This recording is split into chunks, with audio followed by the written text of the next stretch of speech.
సామెతల గ్రంథము 25 అధ్యాయము 25 వచనం. సామెతల గ్రంథము 25 అధ్యాయము 25 వచనం. దప్పికొన్న వానికి చల్లని నీరు ఎట్లుండునో దూరదేశం నుండి వచ్చిన శుభ సమాచారము అట్లుండును. మంచిది, ప్రార్థన చేసుకున్న అందరు కూడా ప్రభువా ఈ వాక్యం ద్వారా నాతో సూటిగా మాట్లాడము. అందరూ ప్రార్థన చేయండి. మీరు ప్రార్థన చేస్తే మీ ప్రార్థన బట్టి దేవుడు మాట్లాడతాడు. పరిశుద్ధాత్మ దేవుడు మాట్లాడాలి, మనుషులు మాట్లాడితే ఉపయోగం ఏమీ లేదు. దేవుడు మన ప్రేమించే దేవుడు ఆయన. ప్రార్థన చేసుకుందాం. ప్రేమ తండ్రి, తగిన నాయన మీ వందనాల స్థితులు స్తోత్రాలు చెల్లిస్తున్నావు ప్రభు. ఇంతలో నీ బిడ్డలు కొంతమంది సాక్ష్యాలు ఇచ్చున్నారు. ప్రతి ఒక్కరి సాక్ష్యం పాసలు చేర్చుకుని ప్రతి ఒక్కరికి గొప్ప మీరు దయచేయండి ఆయన. చెప్పలేని బిడ్డలు మరొకరు చెప్పడానికి గొప్ప దయచేయండి అయ్యా.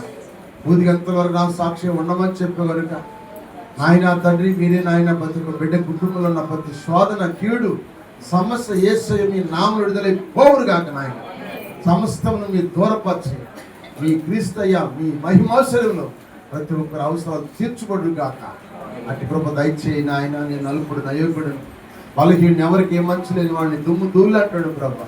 నా మాటలు మరుగుపరిచి మీ మాటలు బయలుపరిచి మీరు బోధించండి అయ్యా. మీ మాటలు సాధారణ ఎత్తుపోకుండా, ఎవరు నిద్రపోకుండా, ఎవరు అనాలోచన లేకుండా, ఎవరు కూడా నాయన ఆసక్తిగా ఉండి ఆత్మీయతలు ఎదగడానికి కృప దయచేసి మీరే బోధించమని మా ప్రభు యేసుక్రీస్తు నామమున వేడుకొని ప్రార్థన చేస్తున్నాము తండ్రి, ఆమేన్. అందరు గట్టిగా చప్పట్లు కొట్టి దేవుని స్తోత్రం చేద్దాం. ఈ సామెతల గ్రంథము, ప్రసంగి గ్రంథము, పరమితుల గ్రంథము భక్తుడైన సొలొమోను రాశాడు. సొలొమోను పేరు దావీదు గారు పెట్టాడు. దేవుడు సొలొమోనుకి యాదిత్య అని పేరు పెట్టాడు. ప్రజలందరూ ఆయనకి సొలొమోనుకి ప్రసంగి అని పేరు పెట్టారు. ముక్కును కనుక్కున్న బెత్షెబా తల్లి లెమియలని పేరు పెట్టుకుంది. 4 పేర్లు ఉన్నాయి సొలొమోను గారు. సొలొమోను మించిన జ్ఞానము భూలోకంలో దేవుడు ఎవరికి ముందుగా కానీ ఆయనకున్నంత జ్ఞానం ఎవరికి ఇవ్వలేదు. ఆ జ్ఞానం కలిగిన సొలొమోను నడిప్రాయంలో ఈ సామెతల గ్రంథం రాశాడు. సామెతల గ్రంథం అనే మాటకు అర్థం ఏంటంటే క్రమశిక్షణ గ్రంథం అని అర్థం అన్నమాట. ఏంటి చెప్పండి? క్రమశిక్షణ గ్రంథం. ఈ గ్రంథం రాసేటప్పుడు ప్రారంభంలో చెడ్డ స్త్రీ ఉంటుంది, ముగింపులోకి వచ్చేసరికి మంచి స్త్రీ ఉంటుంది. ఇది తర్వాత చదువుకాడు. ప్రారంభంలో చెడ్డ స్త్రీ, ఒక వ్యభిచార కలిగిన స్త్రీ, లాస్ట్కి వచ్చేసరికి మంచి స్త్రీ ఉంటుంది. హల్లెలూయ. ఇప్పుడు తర్వాత చదువుకున్నప్పుడు చదవమాకండి. హల్లెలూయ. కనుక చెడ్డ స్త్రీని దేవుడు మంచి స్త్రీగా మార్చాడు. అంటే క్రమశిక్షణ కలిగిన గ్రంథం అన్నమాట. మనం దేవుని సన్నిధికి దేనికంటే క్రమశిక్షణ కలిగి ఉండటానికి రావాలి. క్రమం కలిగి ఉండాలి, క్రమశిక్షణ కలిగి ఉండాలి. దేవుని సన్నిధి చట్టాలమైన మనందరూ కూడా దేవుడు మంచి వాళ్ళుగా మార్చాడు. స్తోత్రం చెప్పండి. మార్చడం లేదా? ఒకప్పుడు మనందరూ చట్టాలని చెడిపోయిన వాళ్ళం, పాపం చేత అపరాధం చేత చచ్చిపోయి చెడిపోయి పడిపోయి నశించిపోయిన మనల్ని దేవుడు వాక్యమైన తర్వాత దేవుని మార్గం నడిచినాక మనందరిని మంచివాళ్ళని చేశాడు. అందుకే ఇక్కడ చెడ్డ స్త్రీ అంటే ఎవరంటే సంఘమే. చెడిపోయిన సంఘాన్ని మన దేవుడు మంచి సంఘం మార్చాడు. అందుకే ఈ గ్రంథాన్ని క్రమశిక్షణ గ్రంథం అంటారు. ఈ క్రమశిక్షణ గ్రంథంలో సొలొమోను రాసిన మాట ఏంటంటే చక్కని మాట, తప్పికొని వానికి చల్లని నీరు ఎట్లుండును. చాలు. ఇప్పుడు నేను 3 పాయింట్లు చెప్తాను. 3 పాయింట్లు సంకేతాలు. ఎండాకాలం వచ్చింది. ఇప్పుడు నీరు ఎక్కువ తాగుతామా, అన్నం ఎక్కువ తింటామా? చెప్పండి నాకు. ఏమండి? నీళ్ళు ఎక్కువ తాగుతామా, అన్నం ఎక్కువ తింటామా? నీళ్ళు ఎక్కువ తాగుతాం. ఎందుకంటే ఇది ఎండాకాలం. ఎండాకాలంలో చల్లటి నీళ్ళు దొరికితే ఏమంటే తప్పికొన్న వ్యక్తి ఆ చల్లటి నీళ్ళు తాగగానే ఆయన ప్రాణానికి తృప్తిగా ఉంటుంది. చల్లని నీళ్ళు తాగానమ్మని ఆ చల్లని నీళ్ళు నీ కడుపులోకి వెళ్ళిపోయి ప్రేగుల్లోకి ఊపిరితిత్తుల్లోకి ఆ నరనరాలకు వెళ్ళిపోయేటప్పటికి నీ ఒంట్లో ఉన్న ఆ వేడి ఆ దప్పికి దాన్ని తొలగిపోయి చల్లగా ఉండగా నీవు ఎట్టుంటావంటే హాయిగా ఆరోగ్యంగా ఉంటుంది. కనుక ఈ చల్లటి నీళ్ళు అంటే తప్పికొని వారికి చల్లని నీళ్ళు ఎట్లుండునో. నేను నీళ్ళ గురించి 3 మాటలు చెబుతాను. తర్వాత దూరదేశం నుండి వచ్చిన శుభ సమాచారం ఎట్లుందో అవి కూడా 3 మాటలు చెబుతాను. చక్కగా మీరు దేవుని వాక్యం వినండి, నేర్చుకోండి. దేవుని కొనసాగండి. హల్లెలూయా. ఈ చల్లని నీళ్ళ గురించి కొత్త నిబంధనలు యేసు వారు ఒక మాట చెప్పాడు. చదువుతారు మీరు? చదువుతారా? మత్తయి సువార్త 10:42 మత్తయి సువార్త 10:42 చక్కగా చదవాలి. మరియు శిష్యుడని ఎవడు ఈ చిన్న వాళ్ళు ఒకనికి ఏంటంట? ఏ నీళ్ళు అంటే చన్నీళ్ళు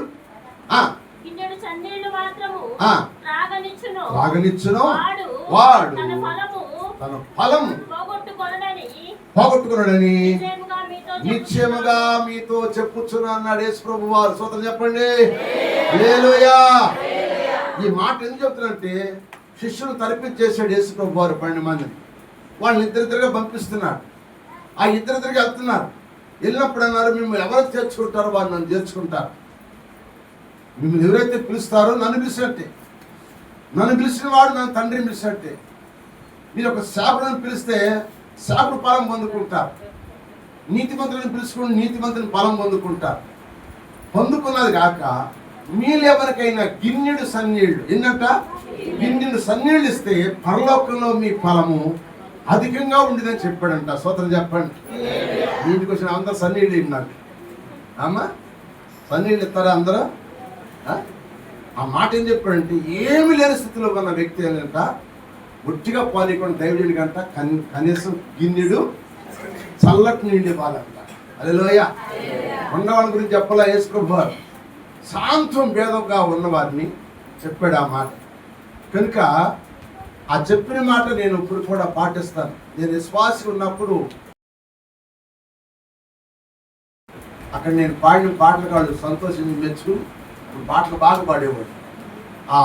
నా ఎమ్మట వచ్చాడు ఒక ఆయన వచ్చి ఆయన నడిపించారు. సంఘంగా నడిపించి పెద్ద అన్నమాట. ఇంటికి వచ్చిన తర్వాత అన్నాడు, సరే అయ్యా వందనాలు అయ్యా. వందనాల తర్వాత అన్నాడు, అయ్యా గ్లాసు నీళ్ళు ఇయ్యాను. గ్లాసు నీళ్ళు ఇచ్చా. ఆ నీళ్లు తీసుకుని తాగి అన్నాడు, అయ్యా గ్లాసు నీళ్ళు నాకు ఇచ్చారు కనుక సన్నీళ్ళు వీళ్ళ ఫలం పరలోకం అధికంగా ఉంచును రాకని ప్రార్థన చేశాడు. వాస్తవంగా ఆ టైంలో నా దగ్గర డబ్బులు లేవు, ఏమి లేపబట్టి ఆ గిన్నెడు సన్నీళ్ళు అడిగాడు కనుక ఆయన తెలిసి నా హృదయం నా సంగతి తెలిసి అడిగాడు. ఈరోజు ఏమైనా వస్తే సన్నీళ్ళు కాదు కానీ చాదరైన నా చేతులు ఏమైనా ఉంటే ఇస్తాను, కానుకిస్తాను. లేకపోతే ఇంటికి వస్తే భోజనం కూడా పెట్టి పంపిస్తాను. హల్లెలూయా. ఎందుకంటే మనం ఒట్టిగా పంపకూడదు అనమాట.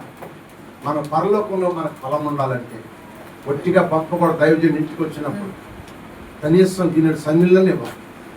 ఒట్టి చేతులు ఎప్పుడు పంపకూడదు. అలా పంపితే మనకు ఆశీర్వాదము మనది. ఆ మాట యేసువారు చెప్పాడు. అందుకని సన్నీళ్ళు అన్నాడు. ఎందుకంటే ఏమి లేకపోతే ఏమి చేయాలని చెప్పండి? ఏడు నీళ్ళు ఇవ్వకూడదు. ఏమి చేయాలి? సన్నీళ్ళు ఇవ్వాలి. ఇంటికి వచ్చిన దైవ సేవకుడు. స్తోత్రం చెప్పండి. అందరికి కాదు. రాత్రి అక్కడ ప్రార్థనకి వెళ్తే ఆమె చెబుతుంది, ఎవరు ఇప్పుడు ప్రార్థన చేస్తామమ్మా బైబిల్లో కాని పెట్టమని చెబుతున్నారంట. బైబిల్లో కాని పెట్టమని చెప్తుంది.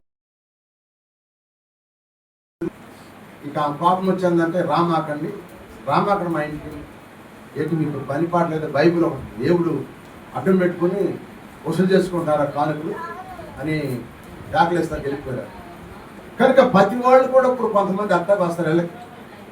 ఇళ్ళకి వచ్చి ప్రార్థన చేస్తామమ్మా కానుక ఇమ్మని వాళ్ళు కూడా ఉండాలి. కనుక అట్టా మీరు ఎప్పుడు చేయమాకండి.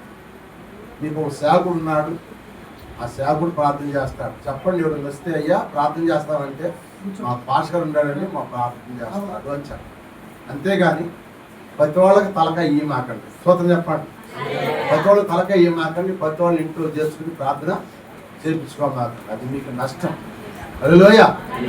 అర్థమైన స్తోత్రం చెప్పండి. మీకు తండ్రి ఉన్నాడు కనుక మీకు బాధ లేదు. లేని పరిస్థితి చేస్తారు. హల్లెలూయా. అందుకని గిన్నెడు సన్నీళ్ళ గురించి చెప్తున్నాడు. ఈ గిన్నెడు సన్నీళ్ళు ఇప్పుడు ఈ నీళ్లు దేని సాదృశ్యం అంటే వాక్యమునకు సాదృశ్యం. చదవండి 50 యెషయా గ్రంథం 50 అధ్యాయం 4 వచ్చిన చదవండి. 50 అధ్యాయం 4 వచ్చిన అలసిన వారిని మాటల చేత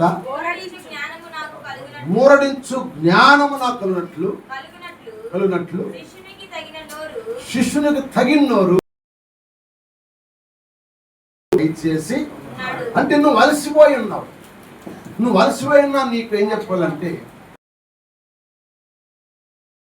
చెప్పండి, ఊరడించే మాటలు చెప్పాలి కానీ భయపెట్టే మాటలు చెప్పకూడదు. కొంతమంది భయపెట్టే మాటలు చెబుతారు, కొంతమంది డాక్టర్లు కూడా కొంతమంది చెబుతారు అట్లాగే. నువ్వు వెంటనే స్కానింగ్ తీయకపోతేనో లేకపోతే చేయకపోతే నీ ప్రమాదం అది ఇది అని చెప్తారు కొంతమంది. భయపెట్టకూడదు. ఒక రోగికి మనం భయపెట్టకుండా అతను మంచిగా చెప్పాలి. అందుకే నమ్మకమైన రాయిబారంట మంచి ఔషధం అంటే వాడంట. బాధలో ఉన్న వ్యక్తిని ఓదార్చాలి కానీ ఓరడించే మాటలు చెప్పాలి కానీ అది తగ్గపోయి తగ్గిందని చెప్పాలి. సోదరు చెప్పండి, ఇవేం బాధపడమా దిగులు పడమా తగ్గిపోయిద్ది అని మనం చెప్పామనుకో ఆ మనిషిగా ధైర్యం వచ్చింది. ఇది తగ్గడం సామాన్యం కాదు, ఇక్కడ రేపలో చూసి మాకు హైదరాబాద్కి వెళ్ళి తీసుకెళ్ళి లాభం లేదన్నాం అనుకో ఆయన ఇంకా పెరిగి. కనుక ఓడించే మాట చెప్పి అలసిపోయిన వారికి, కుటుంబ సమస్య తలిసిపోయిన వాళ్ళు ఉంటారు, ఆర్థిక బాధలు తలిసిపోయిన వాళ్ళు ఉంటారు, అనేక విధాలుగా అలసిపోయి శరీరకంగా మానసికంగా అలసిపోయిన ప్రజలు ఉన్నారనుకో వాళ్ళకి ఏం చెప్పాలంటే ఓరడించే మాటలు అంటే ధైర్యపరిచే మాటలు, సంతోషపరిచే మాటలు, బలపరిచే మాటలు చెప్పాలి. ఆ జ్ఞానం నాకు దయచేయమని భక్తుడి దగ్గర ప్రార్థన చేశాడు. స్తోత్రం చెప్పండి, దేవుని స్తోత్రం, హల్లెలూయా. కనుక నీరు దేని సాదృశ్యం అంటే ఈ 3 నీళ్లు మీకు చెప్తాను, చక్కని దేవుని కనపరచాలని ప్రభు పేట మనం చేస్తున్నాను. హల్లెలూయా. ఎండాకాలం అందరూ నీళ్లు తాగుతున్నాం కానీ మరి తెత్తనా లేదు. ఇప్పుడు సన్నీళ్ళలో అడ్బర్ తెచ్చేవాళ్ళు బాటలో పోయి ఎప్పుడు బాగాలంటే అసాక్ష్యాలు చెప్పడే పోయాలి, వాక్యం చెప్పేది పోయకూడదు నీళ్ళు, తర్వాత మనం తాగిపోవాలి. చక్కగా నీళ్ళు తాగండి. కనుక ఈ నీరు ఈ చల్లని ఉంటుందో సేద తీరుస్తుందో దేవుని వాక్యం కూడా నీరు మన సేద తీరుస్తుంది. ఎవరు సేద తీరుస్తుందో ఇప్పుడు చూద్దాం. ఆదికాండము 21వ అధ్యాయం, ఆదికాండం 21వ అధ్యాయము 14వ వచనం నుంచి చదువమ్మా.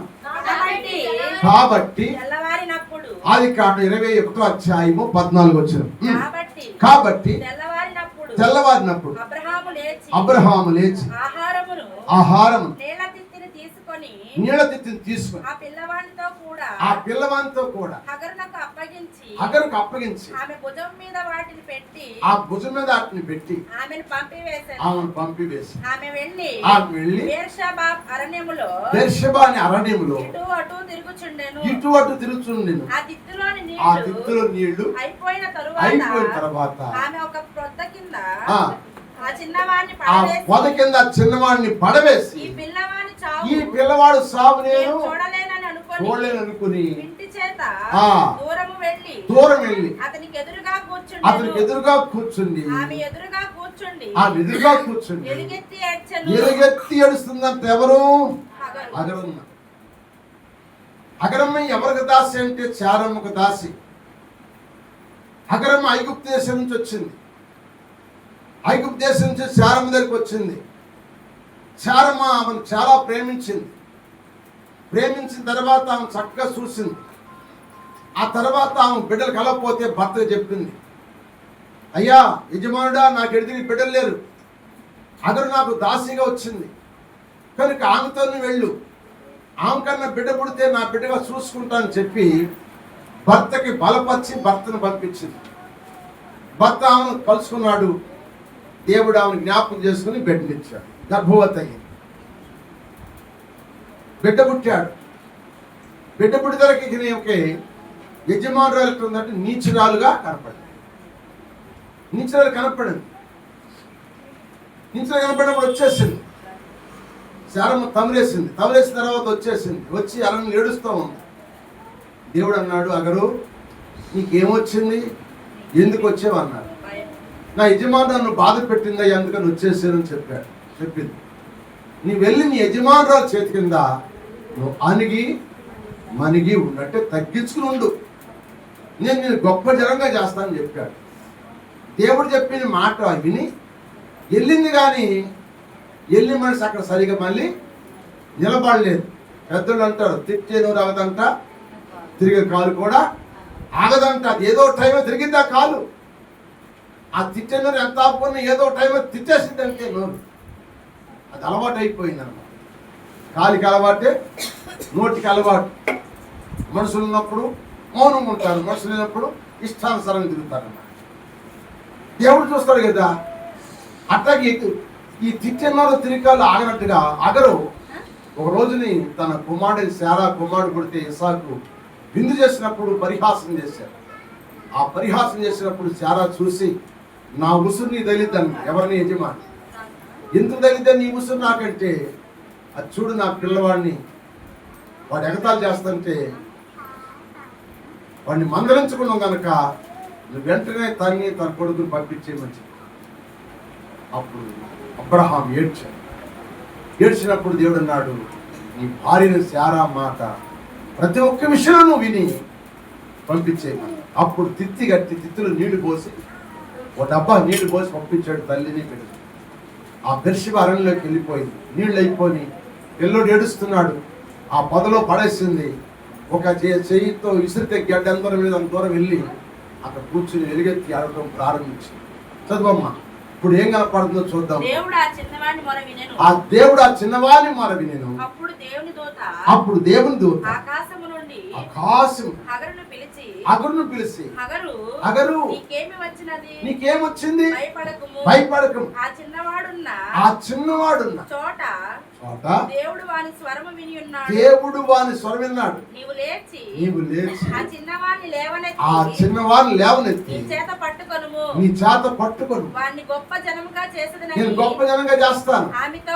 ఆమెతో నేను మరియు దేవుడు ఆమె కన్నులు తెరిచినందున ఆమె నీళ్ళ ఊట చూచి, అక్కడ నీళ్ళ ఊట చూసి వెళ్ళి ఆ తిత్తిని నీళ్ళతో నింపుకొని చిన్నవానికి త్రాగనిచ్చెను.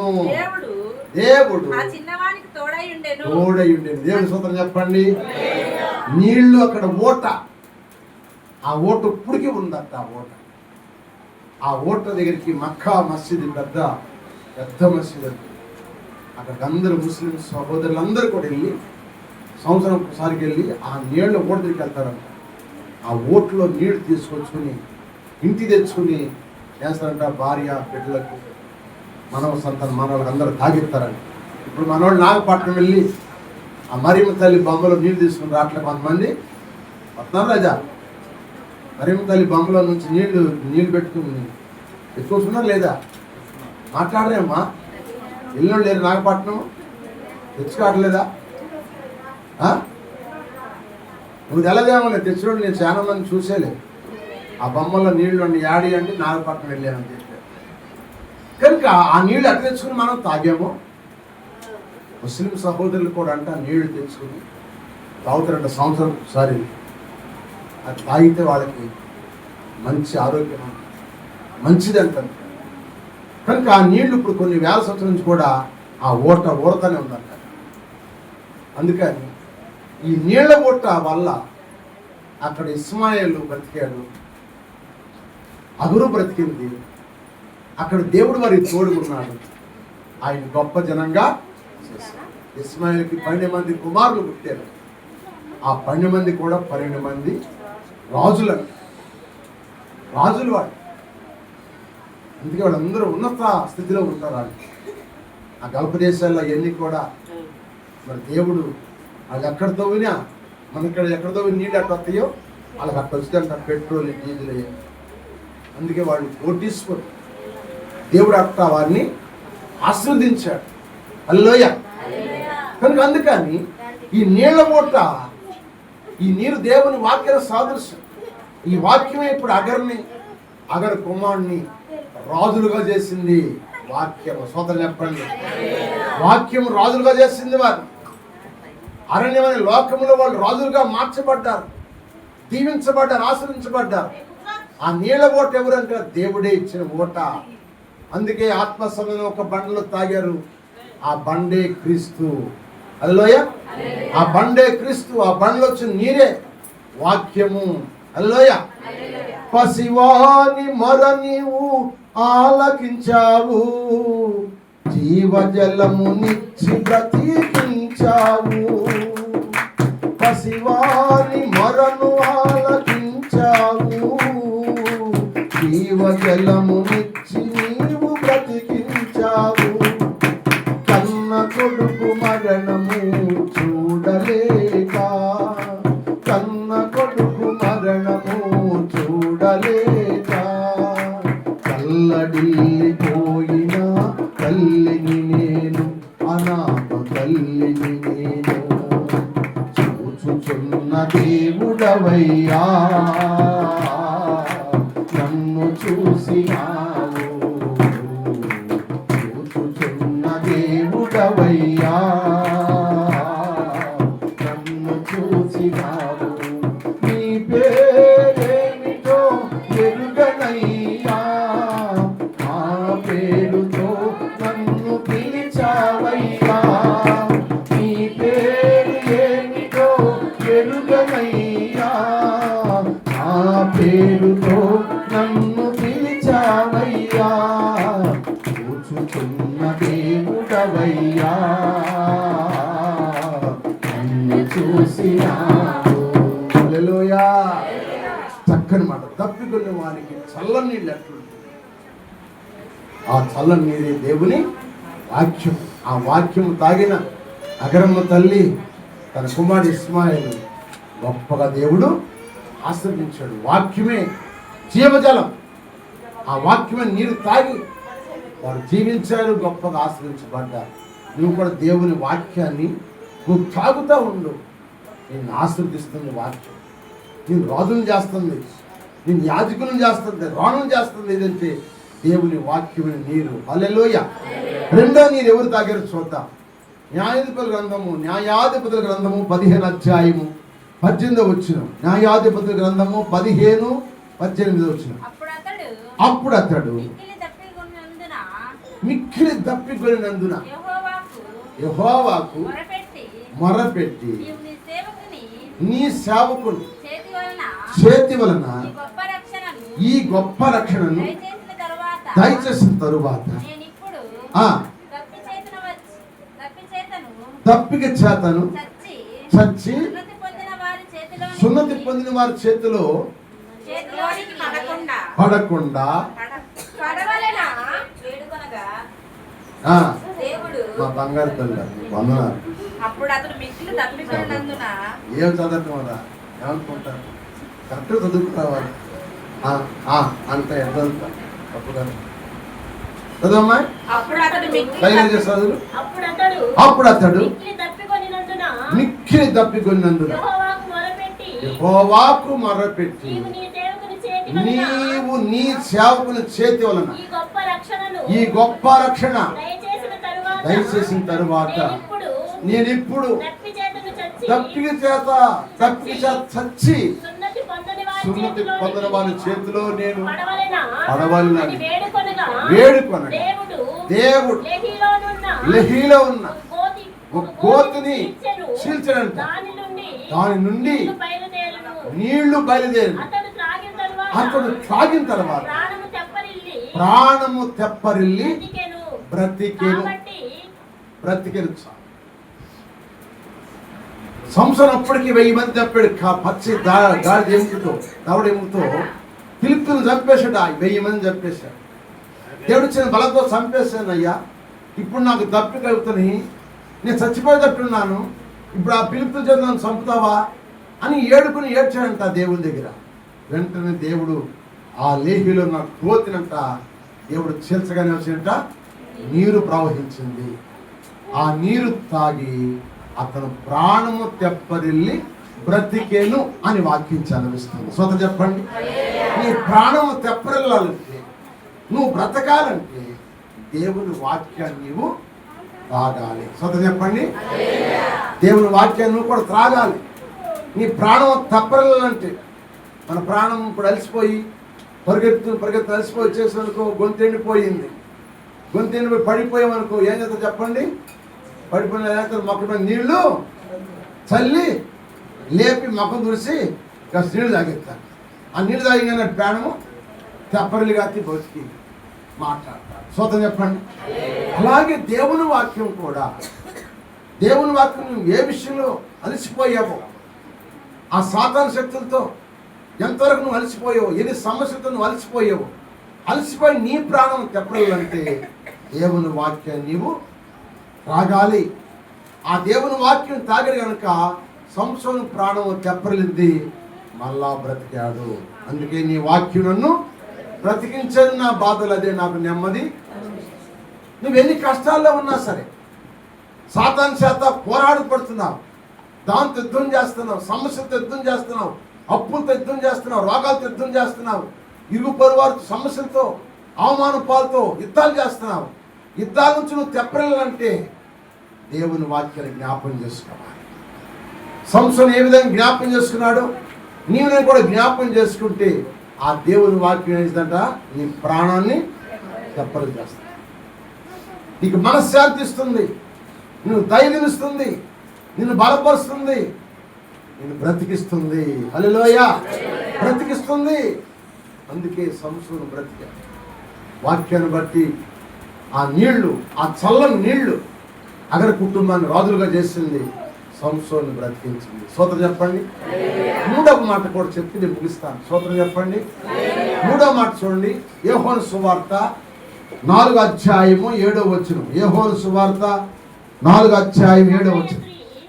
సమరీ స్త్రీ ఒకటే నీళ్లు చేదుకున్నట్టు అక్కడికి రాగా యేసు నాకు దాహమునకిమ్మని ఆమెను అడిగాను. ఆయన శిష్యులు ఆహారం కొనుటకు వెళ్ళి ఉండిరి. ఆ సమరీ స్త్రీ, యూదుడవైన నీవు దాహమునకిమ్మని ఎలా అడుగుతున్నావు? ఆయనతో చెప్పాను. యూదులు సమరీయులతో సాంగత్యం చేయరు. అందుకు యేసు నీవు దేవుని వరము నాకు దాహం ఇమ్మని నిన్ను అడుగుతున్నవాడు ఎవడో అది నువ్వు ఎరుగుంటే నువ్వు ఆయన అడుగుతావు. ఆయన నీకు జీవజలం ఇచ్చునని ఆమెతో. హల్లెలూయా. ఎవరండి? సమరీ స్త్రీ. సమరీలు అంటే వారి విగ్రహాధికులు, యూదులంటే నిష్ఠాగనిష్ఠులు, మహా అంటారు మాట యూదులు. యూదులు ఎవరిని కూడా ఎవరి చేతి అన్నం తినరు, ఎవరి చేతి నీళ్ళు తాగరు. వాళ్ళు చాలా నిష్ఠగా ఉంటారు. పూర్వకాలం మనకు కూడా మన సోదరులు అమ్మవారికి మనకు అంట్లు ఉండేది. మన కూడా ఇళ్లలో రానిచ్చేవాడు కాదు. పొలం వెళ్తే అళ్ళే నీళ్లు పోసేవాళ్ళు. పని చేస్తుంటే మేము అళ్ళే నీళ్లు పోసేవాడు మనం. కనుక ఈ రోజుని మనం పోసిన నీళ్ళు వాళ్ళు అవుతున్నారు, మన ఒడిని పోసిన వాళ్ళు తింటున్నారు. ఒకప్పుడు తినలేదు, వాళ్ళకి అంట్లు ఉండేది, ఇప్పుడు అంట్లు లేదు. ఉన్నప్పుడు అంటే ఎవరికి లేదు. కనుక ఇప్పుడు సమస్యని అడుగుతున్నప్పుడు సమస్య అన్నది, అయ్యా మీరు యూదులు, మేము సమరీయులు, మీకు మాకు సావాసం లేదు కదా, నువ్వు నన్ను నీళ్ళు అడుగుతున్నావు అంటే ఆయన అంటాడు, నిన్ను అడుగుతున్న వాడు ఎవడో నువ్వు ఎరుగుంటే నన్ను అడుగుతావు, నేను ఇచ్చిన నీళ్ళు దగ్గర నువ్వు అన్నటికీ. అయ్యా ఈ బాబు చాలా లోతైంది కనుక నాకు ఆకుండా నా తప్పి తీర్చడానికి నువ్వు అయ్యా నీలా. అప్పుడు ఏమన్నాడు, నీ పెరుగుని పిలుసురా అన్నాడు. నాకు పెరుగుడు లేడయ్యా.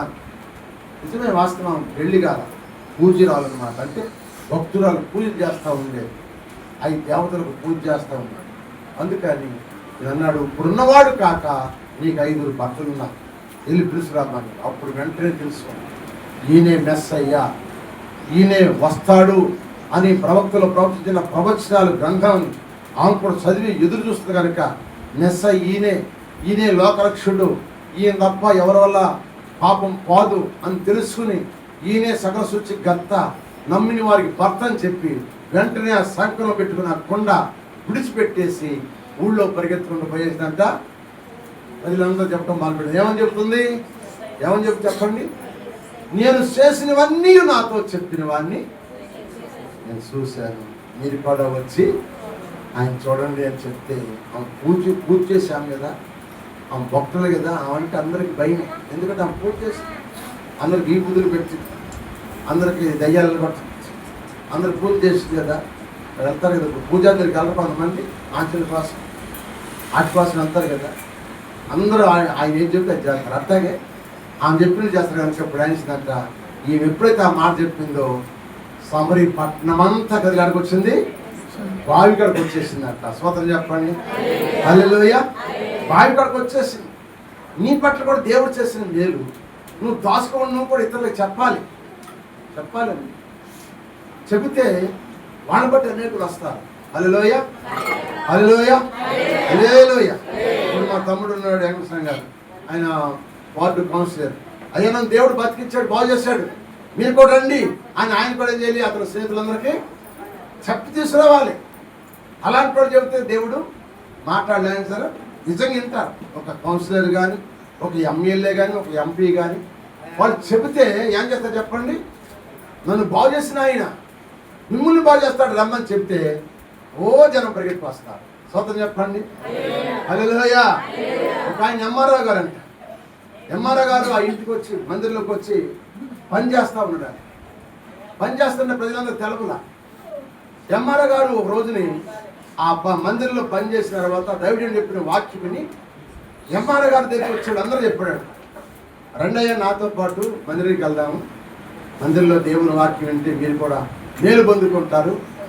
నేను ఇంత ఎంఆర్ఐ ఈ సీట్ నాకు వచ్చిందంటే మరి నా తల్లి తండ్రి చేసిన ప్రార్థన, ఆ ప్రార్థన బట్టి నేను ఇప్పుడు ఈ స్థితిలో ఉన్నాను, మిమ్మల్ని కూడా దేవుడు ఆశ్రయిస్తాడు రమ్మంటే ఎంఆర్ఐ గారు అంటే అందరూ వచ్చారంట, అందరూ వచ్చేసారంట. ఆయనకు ఉన్న వాళ్ళందరూ కూడా ఆయనే వెళ్తుంటే మందిరం మనం ఎందుకు వెళ్ళకూడదని వెళ్ళారు.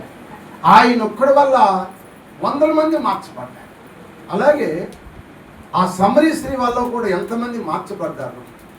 మనం వల్ల కూడా మనం ఒక్కళ్ళమైన మనకి ఏమి లేకపోయినా ఒకళ్ళకన్నా మనం వాక్యం చెప్పి మనం కూడా దేవుని సన్నిధికి నడిపిస్తే నీకు గిఫ్ట్ ఉంది. పరలోకంలో గిఫ్ట్ ఉంది, భూలోకంలో కూడా నీకు గిఫ్ట్ ఉంది. హల్లెలూయా. కనుక మీరే దేవుని వాక్యము, హల్లెలూయా, హల్లెలూయా, హల్లెలూయా. పెద్ద పెద్ద సేవలు ఉన్నాయంటే ఆ సేవలు ఎవరు వెళ్ళమట్టి అంత డెవలప్ అవుతుంది చెప్పండి. ఆ సేవల దగ్గర ఎంత ఎవరు వెళ్తుంటే డెవలప్ అవుతుంది. ఎమ్మెల్యేలు, ఎంపీలు, ముఖ్యమంత్రులు ఇలాంటి వాళ్ళు వెళ్ళమంటే కదా. స్టీఫెన్ పాల్ గారి దగ్గరికి ఎక్కువగా చంద్రబాబు నాయుడు గారు వెళ్తారు. స్టీఫెన్ పాల్ గారు చంద్రబాబు నాయుడు గారు వెళ్తారు. మరి సతీష్ కుమార్ దగ్గరికి ఆయన వెళ్తాడు. ఎవరైనా తెలంగాణ ముఖ్యమంత్రి ఎవరు, రేవంత్ రెడ్డి. వాళ్ళు అట్ట వెళ్ళమంటే డెవలప్ అవుతుంది అనమాట. ఎందుకంటే వాళ్ళకి మేలు వెళ్తుంది కనుక వాళ్ళు కూడా అనేకులు తీసుకోవాలి. ఆయన నెలగా మనం ఎందుకు వెళ్ళకూడదు. అట్ట నీ అమ్మటే వచ్చేవాడు నీ అమ్ముతుంటారు, నీకున్నారు స్నేహితులు, నీకున్న వాళ్ళని నువ్వు కూడా తీసుకొచ్చుకోవాలి. అలా తీసుకొస్తే దేవుడు నిన్ను కూడా ఆస్వాదించును గాక. అందుకని తప్పికొని వారికి చల్లని నీళ్ళు ఎట్లుంటాయి అంటే ఇప్పుడు ఆ నీళ్ళే చల్లని నీళ్ళు ఎదురుగా దేవుని వాక్యం. ఆ వాక్యం ద్వారా ఇప్పుడు చెప్పండి, అగరమ్మ కుటుంబం రాజవంశం అయిపోయింది. సంసోను ప్రాణం తెప్పరెళ్ళి బ్రతికాడు. ఇంకా కొద్ది కాలం ఉండి సంసోను ఇంకా చేయాల్సిన పని చేసి ఆదర్శించాడు. మూడవది సమరీ పట్టణం అంతా ఆ యేసయ్య మాట విని ఆ నెల్లి ఇప్పుడే అందరు తీసుకెళ్ళి సమరీ పట్టణం అంతా మార్చబడింది. అందరు రక్షణ పొందారంట. దేవుని స్తోత్రం చెప్పండి. అలాగే ఈ వాక్యం ఉంటున్న మనం వాక్యం ఏదైనా చల్లని నీళ్ళు అండి, చల్లని నీళ్ళు అన్నమాట. తమ్ముడు పాడేవాడు ఒక రాగడ పాడే పాటలు ఎందుకని ఎమోషన్. నీ చల్లని నీడలు, నీ చక్కని సేవలు, నా బ్రతుకు సాగని మయా యేసయ్యా, నా బ్రతుకు చల్లని నీళ్లు. ఈ చల్లని నీళ్లు నిన్ను ఆశీర్వదిస్తాయి. ఈ చల్లని నీళ్ళే దేవుని వాక్యం. ఈ వాక్యాన్ని బట్టి నువ్వు జీవించాలని ప్రభువు కోరుకుంటున్నాడు. స్తోత్రం చెప్పండి, హల్లెలూయా. ఇంకొక 10 నిమిషాలు ఉంది, 10 నిమిషాలు మీకు మాట చెప్పి ముగిస్తాను. రెండో మాట ఏంటంటే దూరదేశం నుండి వచ్చిన శుభ సమాచారము అట్లు ఉండును అన్నారు. దూరదేశం నుండి ఒక వ్యక్తి ఏం చేసుకొచ్చాడంట, శుభ సమాచారం తెచ్చాడు. స్తోత్రం చెప్పండి. ఏం చేస్తాడంట, దూరదేశం నుండి వచ్చాడు. నీ చుట్టూ ఉన్నాడు, దూరం నుంచి వస్తున్నాడు అనుకో, వచ్చినప్పుడు అయ్యా ఏంటి సంగతులు అంటే ఆయన మంచి వారు చెప్పాడుకో, నీ ప్రాణము తెప్పరిల్లింది. స్తోత్రం చెప్పండి. ఆయన మొత్తం చెడ్డ సమాచారం తెచ్చాడుకో, నీవు అక్కడే టెన్షన్ పడిపోదు, అక్కడే బీపీ పెరిగిపోయింది, షుగర్ పెరిగిపోతే పడిపోతాయి, హాస్పిటల్ పాలైపోతాయి. దూరదేశం నుండి సమాచారం ఏంటనేది మీకు జ్ఞాపకం చేస్తాను. ఒక ఆయన తనకున్న ఆస్తి అంతా అమ్మి ఒక విలువైన సరుకులు కొని ఒక షిప్లో వేసి, దైవజనుడు చెప్పాడు, ఒక షిప్లో వేసి పంపించాడంటే ఇతర దేశాలు. అప్పుడు విమానాలు లేవు. పంపిస్తే 3 నెలలు రావాల్సిన ఆ వ్యాపారస్తుడు ఆ డబ్బు రావాల్సింది రాలేదంట. 6 నెలలు పట్టిందంట. ఈయన తన ఆస్తులన్నీ అమ్మేసి ఈ వస్తువులని కొని పంపించాడు పైకి. ఆ వస్తువుల నుంచి డబ్బు రాలా. 6 నెలలు అయిపోయింది. ఇంట్లో తిండికి, భార్యకి, బిడ్డలకి తిండి పెడతానికి కూడా డబ్బులు లేవు. ఆశలు అయిపోయి ఏం చేయలేదు, తోయిట్లా. భార్య పిల్లలు ఏమయ్యా ఈ పని చేసావు, అన్ని అమ్మి పెట్టి వ్యాపారం చేసాము, వ్యాపారం వచ్చిన లాభం అని చెప్పి వెళ్ళాము, అన్ని ఖర్చు పెట్టేవి, వస్తువులు కొనుక్కెళ్ళి పంపించావు, ఇంతవరకు రాలేదు అని చెప్తుంటే ఆ పక్కన అందరూ వచ్చి అంటారంట, అయ్యా నీ వాడ పంపించిన షిప్పు పడవా, షిప్లో మునిగిపోయిందని చెప్పుకోండి. కొంతమంది అయ్యా నువ్వు వాళ్ళని నమ్మించి పంపించావు, వాళ్ళు ఆ డబ్బు అంతా వాళ్ళే కాజేశారని కొంతమంది రకరకాలుగా చెడ్డ సమాచారం చెప్పారంట. ఆ చెడ్డ సమాచారం వల్ల భార్యకి భర్తకి ఉన్న ప్రేమ బంధం అయిపోయింది. ఇప్పుడు ఆమె ఇసుకుంటుంది, ఈయన ఇసుకున్నాడు. వస్తువంతా పోయిందని ఈయన బాధపడుతుంటే ఈయన సొన్ను పుండు పడితే ఈ పుండు జ్ఞానిస్తుంటే భార్య పుల్లబెట్టి పడుతుందంటే ఇంకా ఎక్కువైపోయింది. లాభం లేదని చెప్పి కొద్ది మాటకి వెళ్ళిపోయి సముద్రం ఒడ్డుకి వెళ్ళి కూర్చున్నాడు. కూర్చుని అట్లాగే జీవిస్తున్నాడు. 6 నెలలు అయిన తర్వాత ఒక షిప్ వస్తుందంట, చిన్న షిప్. ఆ షిప్ నుంచి ఒక ఆయన వచ్చాడంట. అప్పటికి ఈయన సుగద పడిపోయాడు. వెంటనే ఆయన దగ్గర ఉన్న బాటిల్ నీళ్లు మొక్కల మీద చల్లి ఆయన మొక్కం నుడిచి కూర్చోబెట్టి ఆ నీళ్లు తాగించిన తర్వాత, అయ్యా ఏంటి ఇప్పుడు దాకా రాదంటే, అయ్యగారు నువ్వేం దిగులు పడ, మాకు 6 నెలలు ఎందుకు కాల్సిపోయిందంటే మన షిప్లో ఉన్న వస్తువులన్నీ కూడా ఒక రాజుగారు కొనుక్కున్నాడు. కొన్ని కోట్ల రూపాయలు వస్తాయి. రేపు ఉదయానికల్లా మనకి ఇంటికి వచ్చేస్తాయండి, మన షిప్పు డబ్బు రేపు వచ్చేస్తాను. ఆ మాట చెప్పగానే ఆయన తెప్పరిల్లిపోయి సంతోషపడి ఆనందపడ్డాడంట. దేవుని స్తోత్రం చెప్పండి. అని చెప్పే చెడు సమాచారాలకి కృంగిపోయాడు. ఆయన చెప్పిన శుభ సమాచారం, నా కష్టం దేవుడు ఆలకించాడు, నా కష్టాన్ని దగ్గర ప్రతిఫలం దేవుడు ఇస్తానని చెప్పి సంతోషించాడు. అట్లాగే ఆ 2వ రోజు కల్లంట ఆ షిప్లు కొన్ని కోట్ల రూపాయలకి వచ్చినాయి అంట. దేవుని స్తోత్రం చెప్పండి. మరి ఎందుకంటే నీ ఆహారం నీళ్ళ మీద వేయము, అది చాలా కాలం అయిన తర్వాత తిరిగి మన ఎద్దకు వచ్చిందట. నువ్వు న్యాయంగా సంపాదించిన సంపాద ఏకమే పోదు, మళ్ళీ అది తిరిగి మన ఎద్దకే వస్తుంది. ప్రియమందిరుడు, అందుకని ఈ శుభ సమాచారం అనే మాట ఆ వ్యాపారస్తుడు ఎప్పుడైతే చెప్పాడు ఈయనకి, ఆయన ప్రాణము తెప్పరిల్లినట్టుగా మన ప్రాణాలు కూడా తెప్పరిల్లు కాక. ఏంటి ఆ శుభ సమాచారము? ఒక మాట మీకు చెప్తాను, టైం అవుతుంది కనుక చూడండి. లోకాసు వార్త మొట్టమొదటి అధ్యాయం 28 వచ్చిన లోకాసు వార్త. ఆ దూత లోపలికి వచ్చి ఆమెను చూసి, దయాప్రాప్తురాలా నీకు శుభం కలుగును గాక. హల్లెలూయా. ఏ మాట చెబుతుంది చెప్పాలి? ఏ మాట చెబుతుంది? దయాప్రాప్తురాలా నీకు శుభం కలుగును. ఏంటి ఆ శుభం? నీ గర్భాన లోకరక్షకుడు పుట్టబోతున్నాడు. స్తోత్రం చెప్పండి. శుభ సమాచారం వచ్చింది. శుభ సమాచారం పొందుకున్న మరియమ్మ తల్లి యేసయ్యకి జన్మనిచ్చింది. యేసయ్య లోకరక్షకుడు జన్మిచ్చింది. దేవుడే ఆమె గర్భాన్ని పుట్టాడు.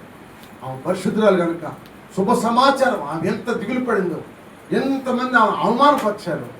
ఆ యేసయ్య పుట్టిన తర్వాత ఆమె అందరూ కూడా ఏమన్నారు? స్త్రీలలో నీవు ఆస్వాదించబడిందా, నీ గర్భఫలము ఆస్వాదింపబడును గాక అని ఆమెను ఆస్వాదించారంటే ఎవరిని?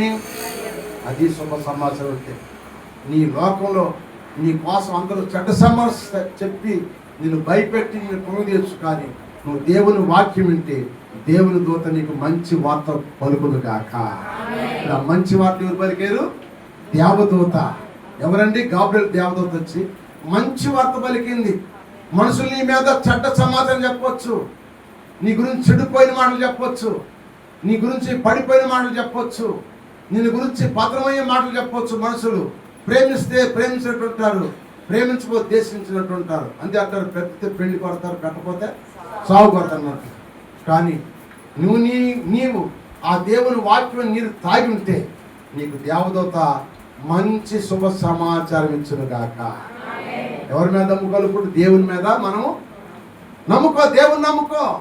నీ కుటుంబంలో శుభం కలుగును గాక. ఈ సంవత్సరము నీ కుటుంబంలో ఏది లేదో ఆ శుభ సమాచారం దేవుడు నీకు ఇచ్చును గాక. నువ్వు గుడ్రాలుగా ఉన్నావా? ఇదిగో మరియమ్మ చెప్పాడు, నువ్వు గర్భవతి కుమారుడు అంటావు. శుభ సమాచారం నీకు కలుగును గాక. బిడ్డలు లేకపోతే నీకు శుభ సమాచారం దేవదూత చెబుతుంది. నువ్వు ఖచ్చితంగా జీవించు, వాక్యం మీద తాగు. నువ్వు కూడా నీ గర్భఫలం దేవుడు పండించును గాక. నీకు దేవుడు బిడ్డనిచ్చును గాక. నువ్వు అప్పులతో బాధపడుతున్నావా? నీ అప్పులు తెరిచి నీకు శుభ సమాచారం దేవుడు కలిగించును గాక. నీకు వివాహంలో బాధపడుతున్నావా? నీకు మంచి భర్తని మంచి భార్యని దేవుడు ఇచ్చి శుభ సమాచారంతో నిన్ను దీవించును గాక. నీ ప్రతి ఒక్క విషయాన్ని నువ్వు దేవుని ఆధారపడితే దేవదూత నీకు మంచి వార్త చెప్పింది. కానీ మనుషులు ఎవరు కూడా నీకు మంచి వార్త చెప్తారమ్మా? చెప్పరు. మంచి వారు తెలిసినా కూడా చెప్పరు. వాళ్ళకి అసూయ ఎక్కువ, వాళ్ళకి అసూయ ఎక్కువ కనుక మంచి వారు చెప్పరు. నువ్వు మంచోడు అయినా సరే నీ మీద వాళ్ళకి అసూయ ఉండేది. అసూయ నీ గురించి మంచి చెప్పరాళ్ళు, సర్లే అంటారు. కానీ నీ గురించి పొగడరాడు. ప్రియమైన దేవుని బిడ్డలారా, నీకు శుభ సమాచారం దేవుడంటే దేవుడు ఒప్పించాడు. మరి ఒక శుభ సమాచారం వచ్చాడు. రెండో మాట మీకు జ్ఞాపకం చేస్తాను, చూడండి. మార్కు సువార్త 5వ అధ్యాయంలో 19వ వచనంలో ఒక వ్యక్తి ఉన్నాడు. ఆ వ్యక్తి దయ్యాలు బట్టి, శనా దయ్యాలు బట్టి ఉన్నాడు. అతని సాధుపరచను చూశారు. ఎంతమంది సాధుపరచను చూసినా అతను సాధు పడలేకపోయాడు. సంఖ్యలతో బంధించినా కూడా తెంచుకుని వెళ్ళిపోతా ఉన్నాడు. సంఖ్యలు తెంచుకుని వెళ్ళిపోతా ఉన్నాడు. వెళ్ళిపోతున్న సమయానికి సాధుపరచలేక భార్య, బిడ్డలు, అన్నదమ్ములు, అక్కచెల్లెళ్ళు, బంధుమిత్రులు, గ్రామంలో ఉన్న పెద్దలందరూ కూడా వదిలిపెట్టేసరికి మనం తట్టుకోలేమురా బాబాను వదిలేసేస్తే వాడు వెళ్ళి శ్మశానంలో జీవిస్తూ ఇక్కడ బతుకు శ్మశానం బతుకు అయిపోయి రాళ్ళతో కోసుకుంటున్నాడు, ఏడుస్తున్నాడు, కేకలేస్తున్నాడు. ఆ శ్మశానంలో నివాసం చేస్తాడు. అతని కుటుంబంతా దుఃఖ సాగలు నిండిపోయి అతన్ని ఎవరు ఓదార్చిన వాడు లేదు. ఒకరోజు నేర్చుకోబాటు చేశాడు, వెళ్ళాడంట. చదవండమ్మా, మార్కు సువార్త 5వ అధ్యాయం 19వ వచనం. ఆయన వానికి సెలవీయక నీవు నీ ఇంటి వాని యొద్దకు వెళ్ళి ప్రభువు నీ యందు కనికరపడి నీవు చేసిన కార్యములన్నీ వానికి తెలియజెప్పమని వాడు వెళ్ళి యేసు తనకు చేసినవన్నీ దెక్కపొలిలో ప్రకటింపారు. సోదరు చెప్పండి. అప్పుడు దయ్యాలు పోని తర్వాత ఏసైని వెంబడిస్తున్నాడు. అయ్యా నేను ఇంటికి వెళ్ళను, నీతో పాటు వచ్చేస్తాను. ఏసై అంటాడు, మరి పిచ్చోడా, నీ భార్య పిల్లలు నీ కోసం ఎదురు చూస్తున్నాను. ఇన్నాళ్ళు బట్టి నువ్వు శ్మశానంలో ఉన్నావు కనుక, దయ్యాలతో పిడిచబడి ఉన్నావు కనుక, నీ ఇంట్లో నెమ్మది లేదు కనుక, నీ ఇంట్లో సమాధానం లేదు కనుక, ఇప్పుడు నేను నీకు సమాధానం ఇచ్చేది. నీ భార్య నీ కొరకు ఎదురు చూస్తాను, నీ బిడ్డ నీ కొరకు ఎదురు చూస్తున్నారు, నీ తల్లిదండ్రులు ఎదురు చూస్తానని చెప్తే అప్పుడు తిరిగి ఇంటికి వెళ్ళాడు. అతను బట్టలు ధరించుకుని వాడై తను ఇంటికి వెళ్ళినప్పుడు భార్య ఎదురొచ్చి కౌగులించుకున్నాడు, బిడ్డలు వచ్చి కౌగులించుకున్నారంట, తల్లిదండ్రులు వచ్చి కౌగులించుకున్నారంట. నా కొడుకు వచ్చాడని, నా భర్త వచ్చాడని, మా తండ్రి వచ్చాడని అందరూ సంతోషించారంట. సోదరు చెప్పండి. నీ బతుకంతా దెయ్యాలు బతుకైపోయి, నీ బతుకంతా చెడిపోయిన బతుకైపోయి, నీ జీవితం పతనమైపోయి, ఎవరు సాధుపరచలేదు నీ జీవితాన్ని. యేసయ్య బాగు చేయదు కాక. యేసయ్య ఏం చెప్పండి, ఆ చెడిపోయిన బ్రతుకుని దేవుడు సరిచేసి ఆ దయ్యాలను కూడా ఎల్లగొట్టేసి ఏం చేయంటే ఆయన్ని బాగు చేశాడు. హల్లెలూయా. ఇంటికి వెళ్ళాడు, ఊరుకున్నాడా? దేవుడు చేసిన కార్యాలన్నీ కూడా దెక్కపల్లిని ప్రాంతమంతా చెబుతూ తన భార్య బిడ్డలని సంతోషంతో నెమ్మదిగా జీవిస్తున్నాడు. మన ఇంట్లో ఇప్పుడు దెయ్యాలు లేవు కదా, మన ఇంట్లో దెయ్యాలు లేవు. పూర్వకాలం మేము ప్రార్థన దెయ్యాలు బయటపడి, ఇప్పుడు దెయ్యాలు బయటపడలేదు. ఎందుకు పట్టలేదంటే దెయ్యాలు అందరిలో ఉన్నాయి, అందరిలో పనిచేస్తున్నాయి దెయ్యాలు. చేతలేదా? అందరిలో దెయ్యాలు పనిచేస్తున్నాయి.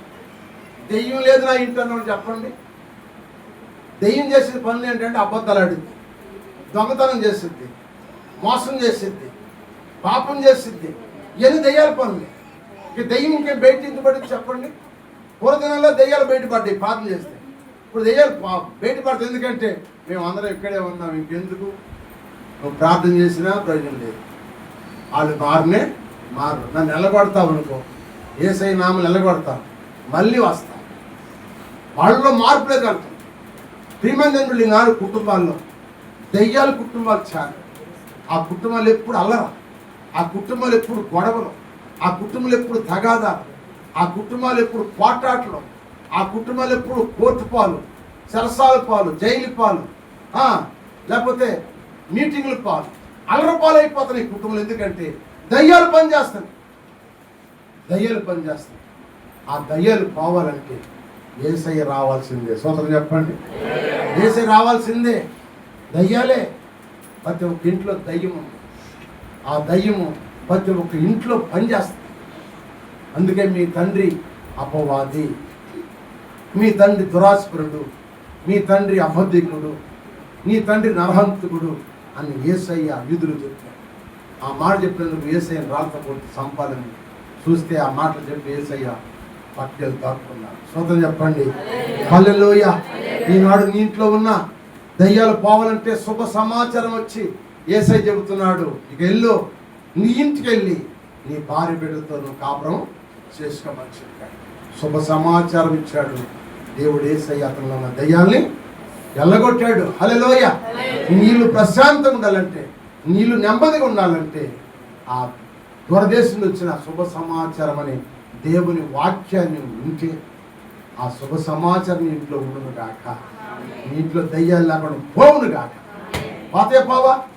పాతే మత్తయి సువార్త 12:43 ఉంది. ఒక మనిషి వదిలిపోయిందంట ఒక ఇంట్లో దయ్యం.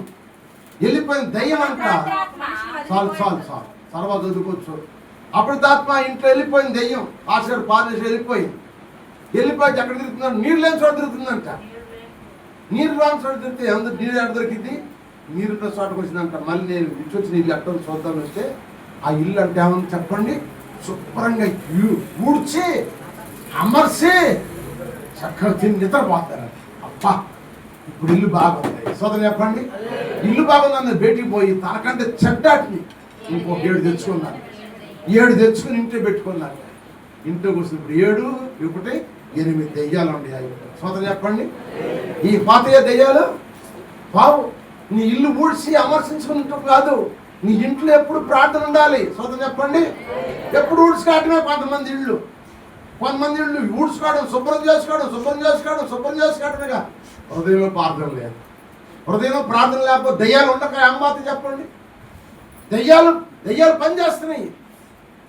అందుకే నీ హృదయం అని ఇల్లు శుభ్రం చేసుకో. సోదరు చెప్పండి, ఇల్లు శుభ్రం సంగతి తర్వాత, ముందు నీ హృదయం అని ఇల్లుని శుభ్రంగా చేసుకో. దయ్యాలు నీ ఇంటి నుంచి దేవుడు పారదోను గాక.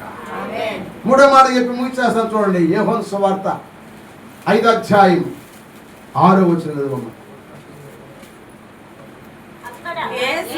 యేసు వాడు పడి ఉండుట చూసి వాడు అప్పటికి బహుకాలం ఆ స్థితిలో ఉన్నాడని ఎరిగి స్వస్థపడగోరుచున్నావా అని అడగగా ఆ రోగి, అయ్యా నీళ్లు కదిలింపబడినప్పుడు నన్ను కోనేటిలో దించేవాడు ఎవడనో లేడు గనక నేను వచ్చినంతలో మరి ఒకడు నాకంటే ముందు వచ్చి దాంట్లో దిగునని ఆయనకు ఉత్తరమిచ్చాడు. యేసయ్య అంటున్నాడు, నీవు లేచి నీ పరిపెత్తుకుని నడుమని వానితో చెప్పగా వెంటనే వాడు స్వస్థత నుండి తన పరిపెత్తుకుని నడిచెను. సోదరు చెప్పండి, ఇది శుభ సమాచారం. 38 ఏళ్ల మట్టి ఆ రోజు అక్కడ ఉన్నాడు. అతను ఎవరు దించినవాడు లేడు. ఎవడు స్వార్థం ఆడదే, ఎవడు బ్రతుకు ఆడదే, ఎవడు తిండి ఆడదే కానీ వాడిని ఎవడు పట్టించుకోవాల. 38 ఏళ్ళ మట్టి ఉన్నాడు. ఆ ఒడ్డ ఉంటే ఎవరు దించినవాడు లేరు. యేసయ్య వచ్చాడు. స్వస్థపడగొరుతున్నావా అని అడిగాడు. అయ్యా దేవదూత వస్తుంది, నీళ్ళు కలిగిస్తుంది, ఎవడొకడు దిగుతున్నాడు, నాకు దించేవాడు ఎవడు నాకు లేడు అన్నాడు. అయితే నీ పరిపెత్తు, నువ్వు వెళ్ళిపో. 38 ఏళ్ళ రోగి. యేసయ్య మాటలో ఉన్న స్వస్థ కలిగింది. స్వస్థ చెప్పండి, స్వస్థ కలిగింది. నీళ్ళ దిగవసరం లేదు. ఆయన వచ్చి వెళ్ళిపోమని. ఆయన వాక్కులోనే స్వస్థ ఉంది. స్వతం చెప్పండి, ఆయన మాటలోనే స్వస్థ ఉంది. హల్లెలూయా. అందుకే అక్కడ అలసిన వారికి సన్నీళ్ళు ఎట్లుంటున్నాం. దూరదేశం నుండి వచ్చిన శుభ సమాచారము. ఆ శుభ సమాచారం ఏంటంటే సంతానం లేని మరియమ్మకు సంతానం ఇచ్చారు. దెయ్యాలతో బాధపడుతున్న కుటుంబంలో దెయ్యాలు అలగొట్టి వారి శుభ సమాచారం కలిగించారు. 38 ఏళ్ల మట్టి రోగాలతో బాధపడుతున్న వ్యక్తిని దేవుడు బాగు చేసి వారికి నెమ్మదిచ్చాడు. ఇదే శుభ సమాచారము. స్వతం చెప్పండి.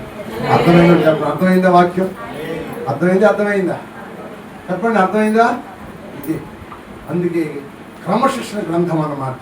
సామి గ్రంథంలో సొలొమోను రాసిన గ్రంథం ఏమన్నా చెప్పండి. అలసిన వారికి సన్నీళ్ళు ఎట్లా ఉండదు. దూరదేశంలో వచ్చిన శుభ సమాచారం, శుభవార్త. ఏ వార్త అనేది? శుభవార్త. దేవుని వాక్యమే శుభవార్త. నీకు శుభం కలుగును గాక ఉన్నదంతే. మరియమ్మకు సంతానం వచ్చింది, దేవుడు ఆస్వాదించాడు. దెయ్యాల పోని ఆ కుటుంబం అంతా నెమ్మదిగా ఉంది. ఇక ఆ ఇంట్లో తగాదలు, గొడవలు, సమస్యలు. మూడవదిగా రోగాలు పోని ఆ కుటుంబం అంతా ఆరోగ్యంగా ఉంది. స్వతం చెప్పండి. నీ రోగాలు పోవాలంటే, నీ ఇంట్లో కేకలు బొబ్బలు ఆ చెడ్డని పోవాలంటే, నీ కుటుంబం దీవించబడాలంటే యేసయ్య శుభ సమాచారం ఇంట్లో వచ్చును గాక. ఆయన ఇప్పుడు చెబుతున్న మాటలేదు. యేసయ్య ఈ ఉదయకాలం పునరుత్థాన దినమున మీకు శుభం కలుగాక అని చెబుతున్నాను. అందుకే యేసయ్య చెప్పాడు, మీరు ఏంటికి వెళ్తారో ఆ ఇంటికి మీరు శుభమని చెప్పండి.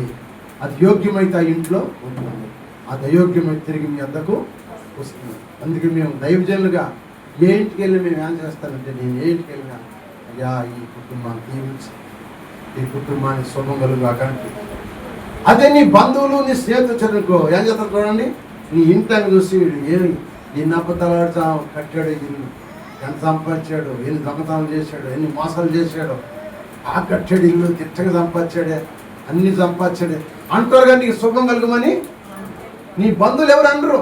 ఎందుకంటే నాకంటే ఎక్కువ స్థాయిలో ఇతను ఉన్నాడు కనుక అసూయత అంటారు.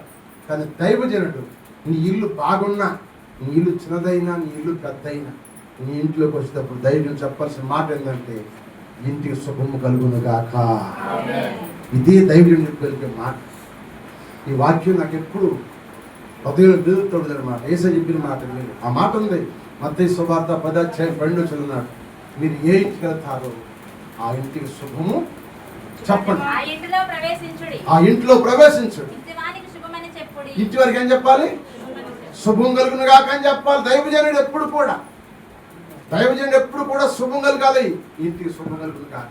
ఇంటి వారు దీవించిన ఆయన ప్రార్థన చేస్తాను. నేను ఎప్పుడంతే ఎక్కడికి వెళ్ళినా, ఏ ఇంట్లోకి వెళ్ళినా సరే వెళ్తా మనసులో అనుకుంటా, మీ కుటుంబాన్ని దీవించి ఈ పెద్ద సమస్య తీర్చని ప్రార్థన చేస్తాను. దైవజనుడు కూడా లక్ష్యం. ఎందుకంటే దేవుడు చెప్పిన మాట, దేవుడు చెప్పిన ప్రకారం చేయకపోతే శిక్ష మన సేవకు వచ్చింది. స్వతం చెప్పండి. హల్లెలూయా. ఎందుకని శుభం కలుగును గాక. అలసే వారికి సన్నీళ్లు ఎట్లా ఉండును. దూరదేశంలో వచ్చిన శుభ సమాచారము అట్లా ఉంది. అలసిపోయిన సన్నీళ్లు అతను రాజులుగా చేసింది. అలసిపోయిన సన్నీళ్లు సంసోను బ్రతికించింది. అలసిపోయిన సన్నీళ్లు చెప్పాలి. మూడో వ్యక్తి ఎవరు? సమరయ స్త్రీని రక్షించింది. ఆ శుభ సమాచారం కలిగిన ఆ మరియమ్మను దేవుడు గర్భాన్ని ధరించింది. గర్భవతి దేవుడు ఆ శుభ సమాచారమే దెయ్యం వెళ్ళిపోతుంది. ఆ శుభ సమాచారమే రోగాలు తగ్గిపోతుంది. నీ ఇంట్లో కూడా శుభము కలుగును గాక. నీ ఇంట్లో రోగాలు, నీ ఇంట్లో దెయ్యాలు, నీ ఇంట్లో అప్పులు, శోధనలన్నీ కూడా యేసయ్య తొలగించి ఈరోజు ఈ పునరుద్ధాన బలం, పునరుద్ధాన శక్తి పరమ తండ్రి మీకు ఇచ్చును గాక. అట్టి కృపాదీవుని మనందరం పొందుకుందాం. తల్ల వంచండి, చిన్న ప్రార్థన చేసుకుందాం.